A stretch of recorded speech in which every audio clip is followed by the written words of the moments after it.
لتفسدن في الأرض مرتين ولتعلن علوا كبيرا فإذا جاء وعد أولاهما بعثنا عليكم عبادا لنا أولي بأس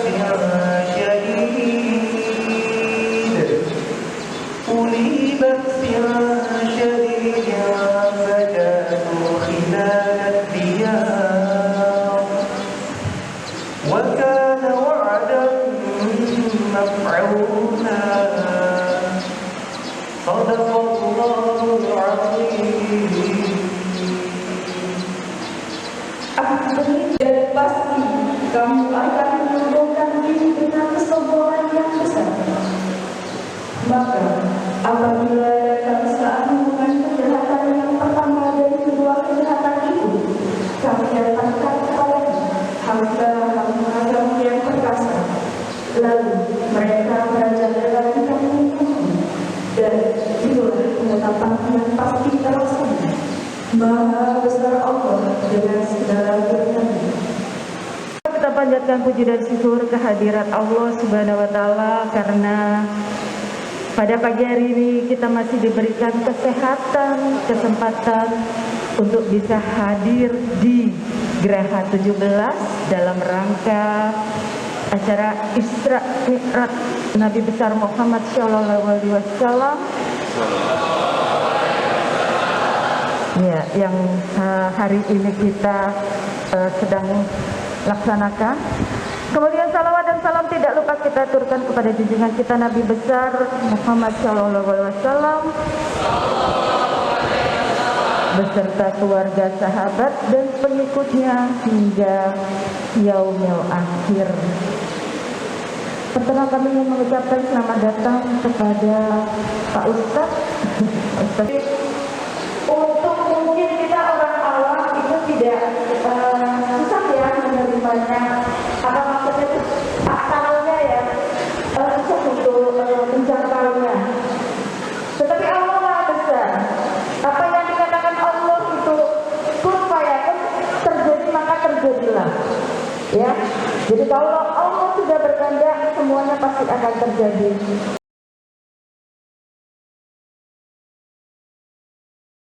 Sekali lagi, apa kabarnya pagi hari ini? Ya, tepuk tangan untuk semuanya. Alhamdulillah. Yang kami muliakan ini. Hari ini kaum muslimin dan muslimat di dalam kita hari ini siapa akan disampaikan oleh Ustaz Dr. Abdul kepada Ustaz kepada wakil kami tersebut.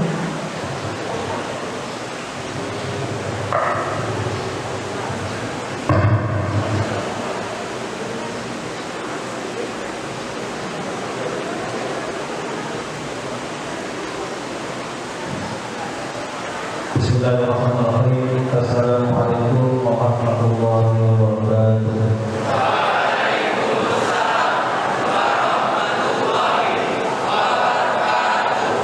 Banyak ini ada pesanan saya. Dan yang pesanan saya doakan mudah-mudahan cita-citanya tercapai ini. Dipertemukan jodoh yang baik. Tapi yang tidak ada pesanan saya doakan mudah-mudahan jodoh mati. Makanya saya ulang biar tidak ada yang jodoh ya. Assalamualaikum warahmatullahi wabarakatuh.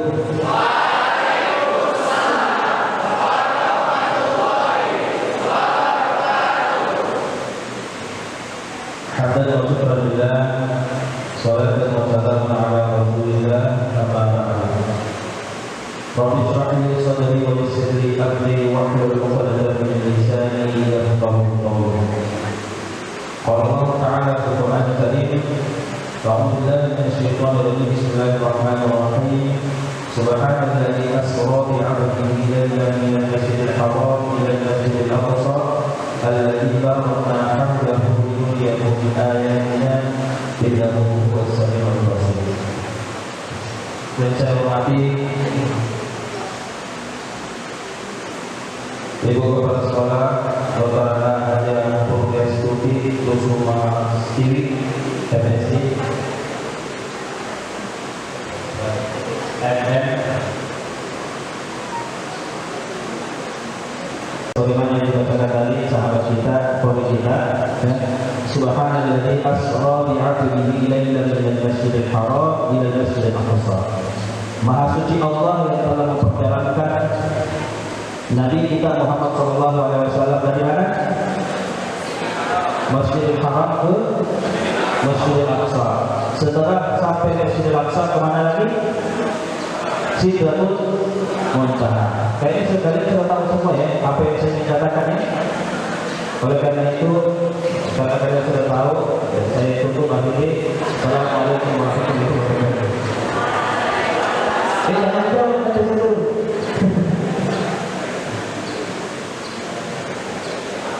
Nanti mau ke lagi, ngapain ke Masjid Aqsa dulu? Kenapa tidak langsung ke langit? Kan bisa aja kan? Bisa nggak? Jawab bisa nggak? Bisa apa? Kenapa tidak langsung ke langit? Kenapa mesti ke Masjid Aqsa dulu? Ada yang tahu? Ada yang tahu? Saya tanya dia. Hah? Ada orang begini. 2.000 rupiah. Kalau 2.000 rupiah tidak ada yang mau. Ada yang tahu?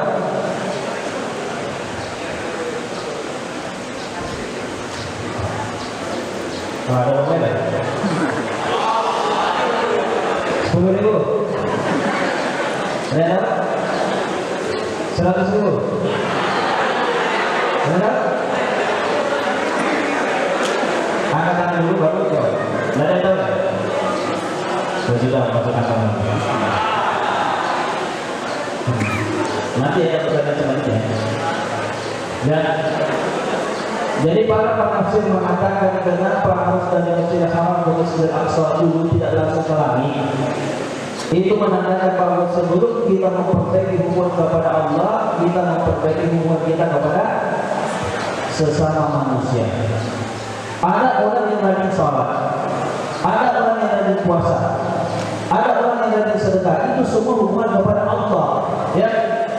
Tetapi tidak cocok kepada temannya, suka membuli temannya, suka mengolok temannya, suka kerjain temannya, suka molimi temannya. Ada yang begitu nggak? Ada nggak? Ada di mana? Yang mana orangnya?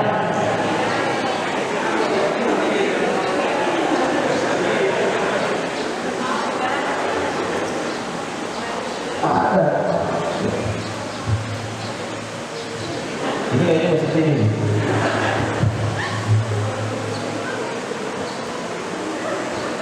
Jadi ayat ini mengatakan bahwa seakan-akan buat apa kita memperbaiki hubungan kita kepada Allah kalau kita tidak memperbaiki hubungan kita kepada sesama manusia.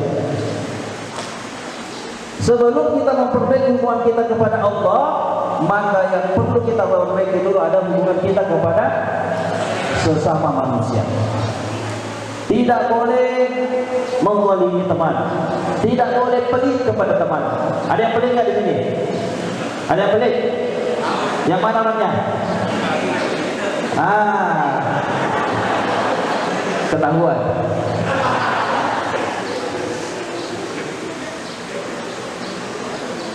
Sekarang pertanyaan saya, kalian suka yang mana? Teman yang pelit atau dermawan? Pertanyaan saya, kalau ada orang dermawan, banyak yang suka kan? Kalau ada orang pelit, tidak ada yang suka kan? Kenapa kalian pelit? Ada di sini yang pelit, saya tahu. Pakai jilbab putih, ya? Pakai jilbab putih banyak. Tidak ada orang yang suka orang pelit. Bahkan orang pelit juga tidak suka kepada orang pelit. Apa dia mau pelit sekali? Padahal dia juga pelit. Saya punya cerita ya. Dulu saya tinggal di asrama. Ada teman saya pelit. Jadi kalau kami datang dari kampung, ya ada kue, dia makan semua. Tapi kalau dia datang dari kampung, dia sembunyi-sembunyi kuenya. Kapan dia makan? Kalau dia sudah merasa kita semua sudah tidur, baru dia bakal makan, ambil di lemari, dia makan satu-satu. Yang jadi masalah adalah kuenya itu kacang telur. Bunyi-bunyi kan? Krek. Oh, teman saya sakit hati. Ada teman saya dia sakit hati. Pedas sekali katanya. Kalau kita punya kue dia yang makan. Akhirnya apa? Teman saya ini menunggu dia pergi ke masjid. Setelah yang pergi tadi ke masjid, dibuka lemarinya, kemudian diambil itu kue kompleksnya ya, dihabiskan kacang telurnya. Baru diganti dengan di samping itu ada kandang kambing. Pernah lihat tai kambing kan? Tai kambing bulat-bulat persis kacang telur yang kering. Diganti dengan tai kambing kompleksnya. Walhasil tibalah saatnya malam. Dikira kita semua sudah tidur, teman yang beli tadi sudah ambil. Ya memang sistemnya begitu. Matikan lampu, buka lemari, ambil toples, makan sembunyi-sembunyi. Tibalah malam, dia matikan lampu.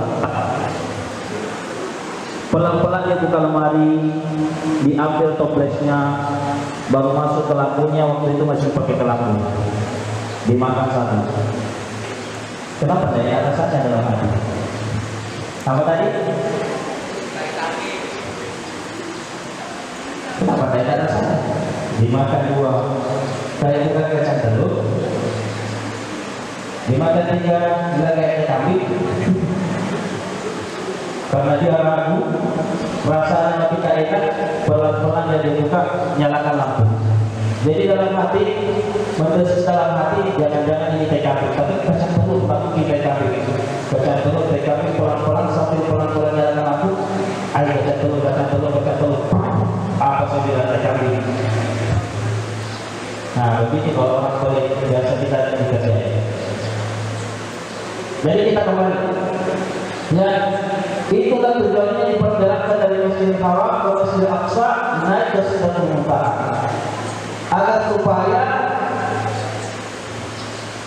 sebelum kita memperbaiki hubungan kepada Allah, kita harus memperbaiki hubungan kepada sesama manusia, kepada teman, kepada tetangga dan seterusnya. Artinya apa? Rugi kita sholat kalau tidak baik hubungan kita kepada sesama manusia. Begitu pula sebaliknya. Ngapain kita memperbaiki hubungan kita kepada sesama manusia kalau tidak sholat? Di sini sholat semua enggak? Sholat. Mau masuk surga? Harus sholat. As-sholatu miftahul jannah. Ya, coba angkat tangan yang tidak ada dosa. Oh, ada dosa. Siapa yang sedikit dosanya sedikit? Siapa yang banyak sekali dosanya? Angkat tangan aja, apa Pak? Kalau rame-rame kan apa-apa. Banyak sekali dosanya. Apa-apa, angkat aja, apa-apa. Ya, kenapa aja apa-apa? Siapa yang banyak sekali dosanya? Angkat tangan aja. Jadi jujur simpel. Apa-apa.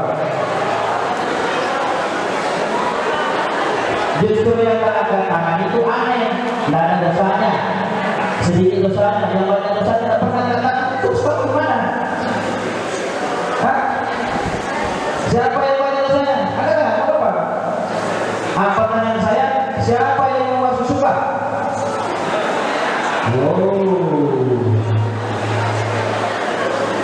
Mau masuk surga semua.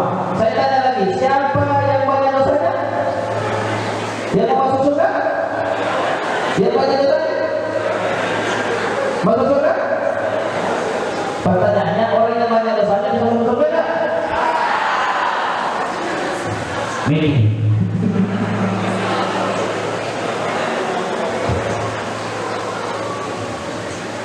Mau masuk surga? Coba angkat tangan ya.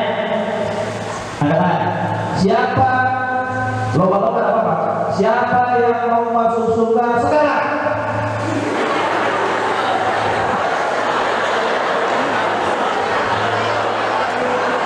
Ada beberapa yang masuk surga sekarang.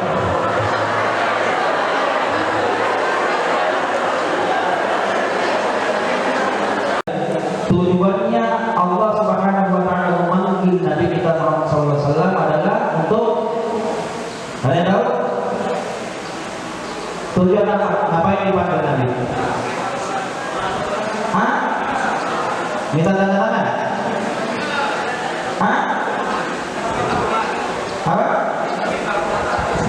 Menerima sholat? Ya, bagus. Jadi tujuan utama dipanggil Nabi adalah untuk menerima perintah sholat. Tidak ada ibadah yang ketika ini diperintahkan dipanggil Nabi. Perintah zakat, Allah cuma menyuruh Jibril lewat Al-Quran, ini ayatnya tentang zakat. Sholat semuanya dikirim lewat Jibril. Apa? Zakat, sedekah, semua ibadah-ibadah yang lain itu diperintahkan Jibril sampai kepada Muhammad. Ini perintah sholat, ini perintah sedekah, ini perintah zakat, dan ibadah-ibadah yang lain. Tetapi khusus sholat, maka ini Muhammad ke saya. Begitu pentingnya sholat dibanding ibadah yang lain. Makanya salah satu kunci untuk masuk surga adalah sholat. Sebagaimana kata Nabi, as-sholatu miftahul jannah. Miftahul jannah itu apa? Nama pacar. Miftahul jannah itu adalah kunci surga. Jadi kalau kalian mau masuk surga, syaratnya harus sholat. Nah, sekarang pertanyaan saya, rukun Islam ada berapa? Pertama, syahadat. Kedua, sholat. Ketiga, puasa. Keempat, zakat. Kelima, yang hadir bagi yang mampu. Tidak semua. Ya. Pertanyaan saya, anggap ini adalah agama Islam. Ya, sebagaimana kata Nabi, as-sholatu imaduddin. Sholat adalah tiangnya agama. Anggap ini adalah agama Islam. Terus kelima tangan saya ini adalah rukun Islam. Ya, ini apa? Anggap ini rukun apa? Agama Islam. Ini apa? Yang keras apa? Kok ada yang bilang aqua? Ini apa? Agama Islam. Ini apa? Aqua.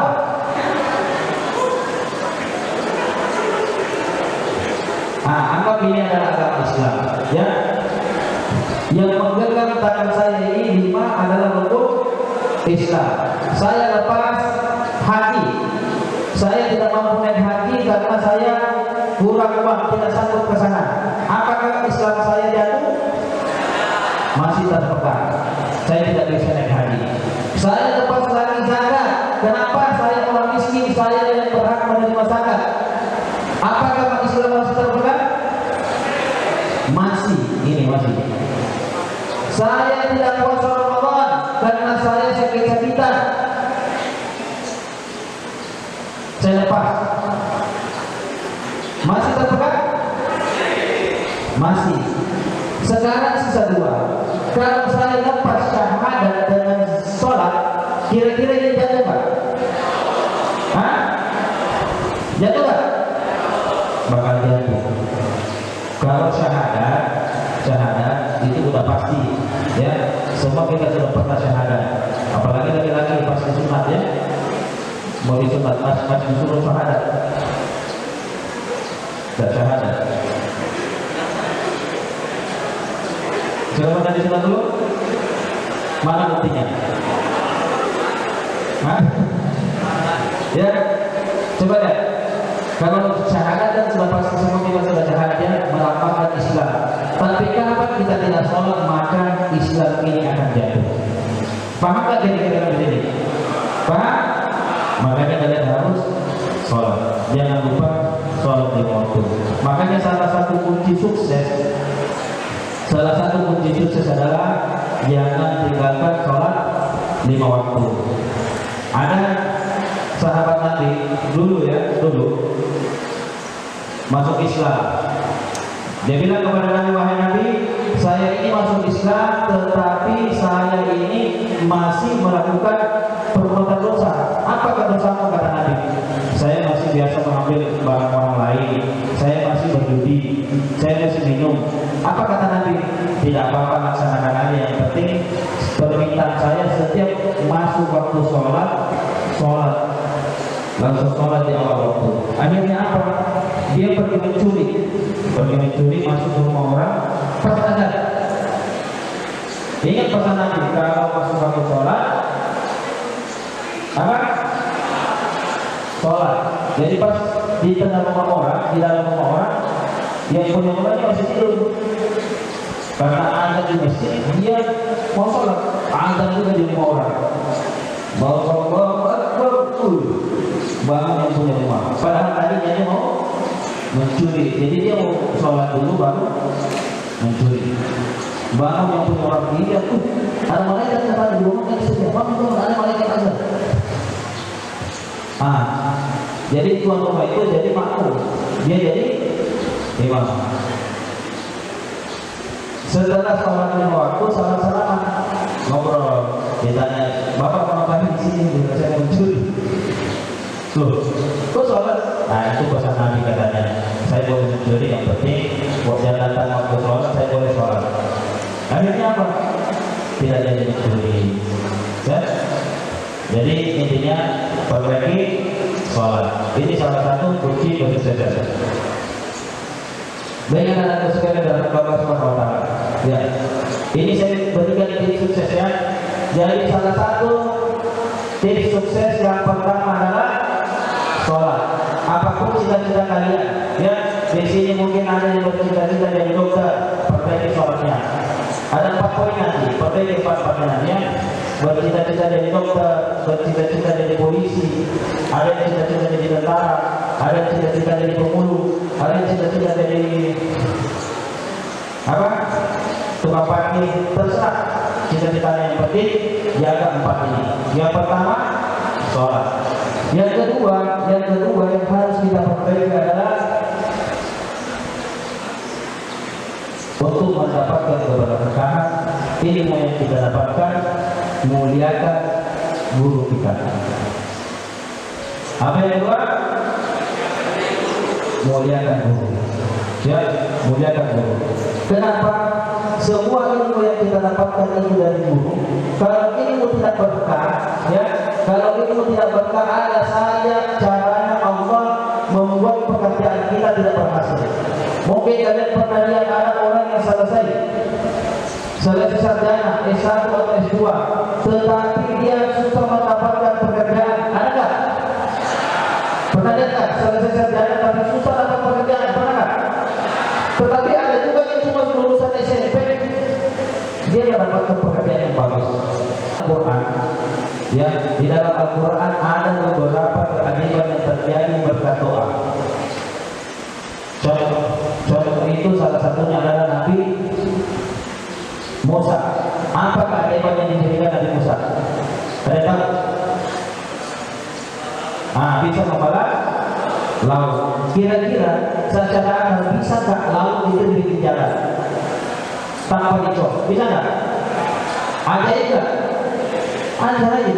Makanya kata Allah, inna ma'amruhu idza arada syai'an an yaqula lahu kun fayakun. Kalau Allah menjadikan sesuatu mustahil itu akan terjadi, hanya Allah mengatakan kun fayakun.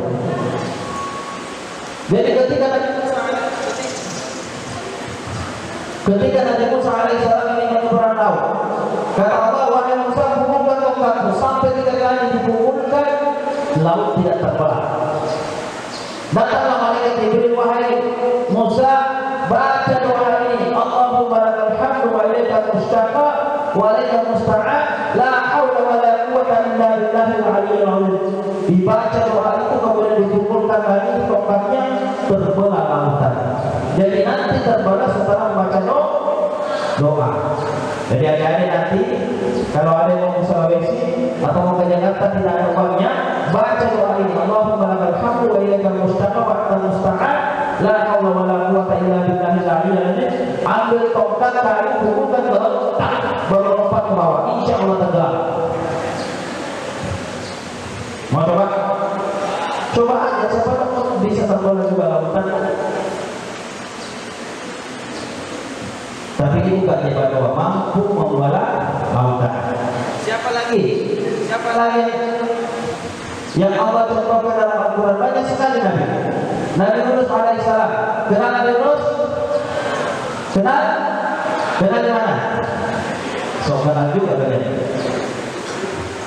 Nabi Yunus alaihissalam dilemparkan ke tengah lautan, di tengah samudra yang luas. Tenggelamkan Nabi Yunus. Tenggelam. Dimakan paus. Sebabnya tidak dimakan, diselamatkan. Kenapa? Karena dia berdoa, berzikir. Apa doanya? Ada yang tahu? Ada yang tahu? Hadiah. Apa doanya Nabi Yunus? Hah? Apa doanya Nabi Yunus? Sepuluh ribu. Kalau 10.000 ada yang mau, 10.000. Nanti naik jadi 100. Ada yang mau? Doanya dari Yunus. Angkat tangan. Baru aja. Doanya dari Yunus. Allahumma barik lana bima razaqtana. Sudah makan. Hah? 1. Sini dulu.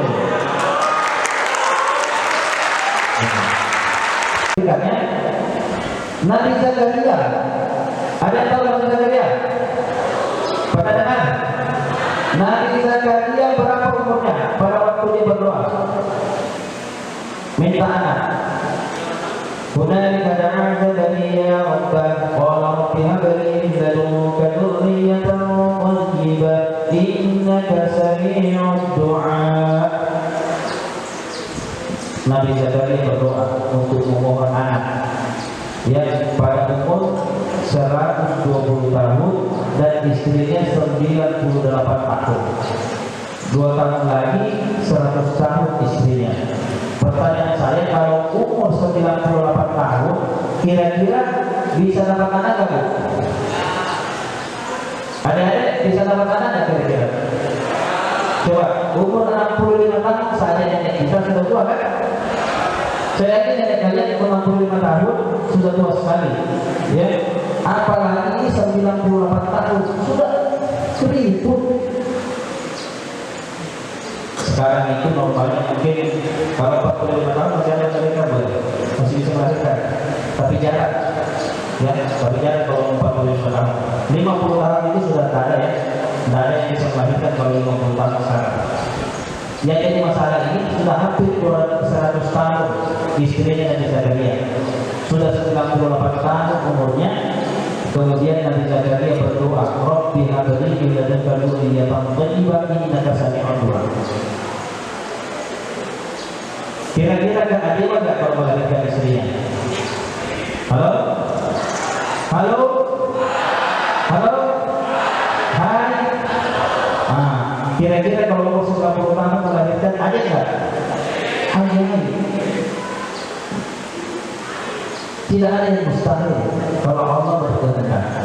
Ya, dan terbukti istrinya Nabi Zakaria melahirkan anak yang terbaik, namanya siapa namanya? Yahya. Ya, padahal cerdas ini ya, SMA 12. Ya, tidak, bukan dulu.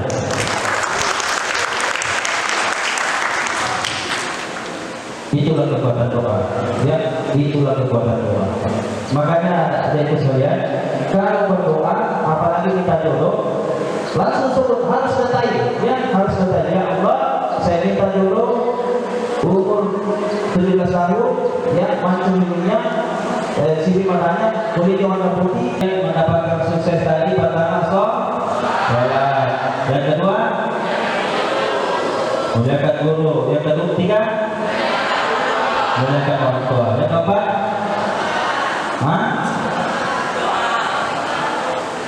berdoa. Ya. Yang keempat ini adalah doa. Berbuat doa, ya. Berdoa. Banyak sekali contoh-contoh sesuatu yang mustahil ini terjadi, itu akan terjadi kalau kita memperkuat doa. Cuma anak-anak sekalian yang dirahmati Allah Subhanahu wa taala, perlu kalian ketahui bahwa ada 3 yang membuat doa kita tertolak. Catat ini, ya. Nanti ada orang yang katakan, Pak Ustaz, saya sudah sering berdoa, kenapa doa saya belum diterima? Oh, mungkin ada salah satu di antara tiga ini kalian lakukan. Apa? Yang pertama, makanan yang kalian makan itu adalah makanan halal. Ayam haram kan? Ayam haram kan? Halal. Ikan haram?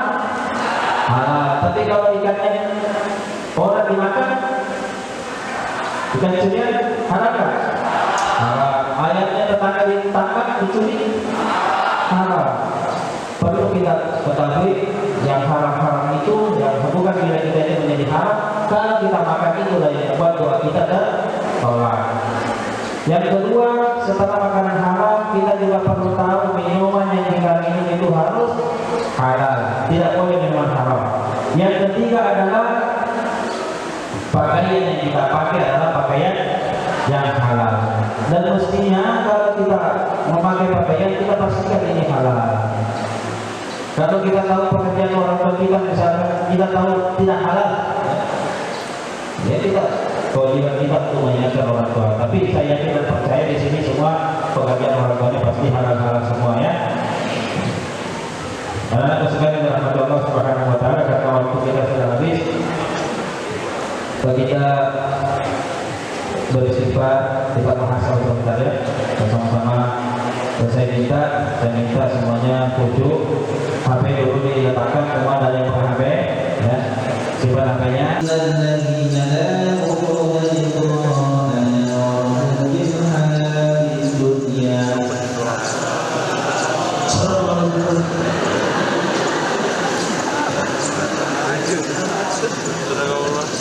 Serius, mau bilang apa?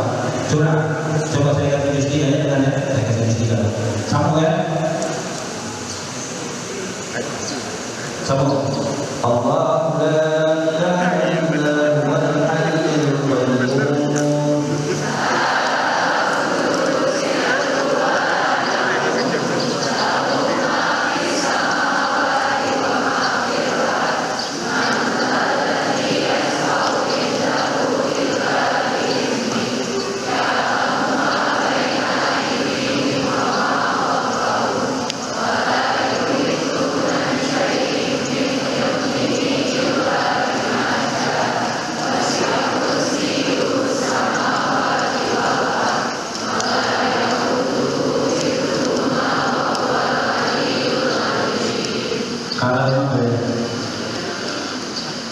Karena itu cara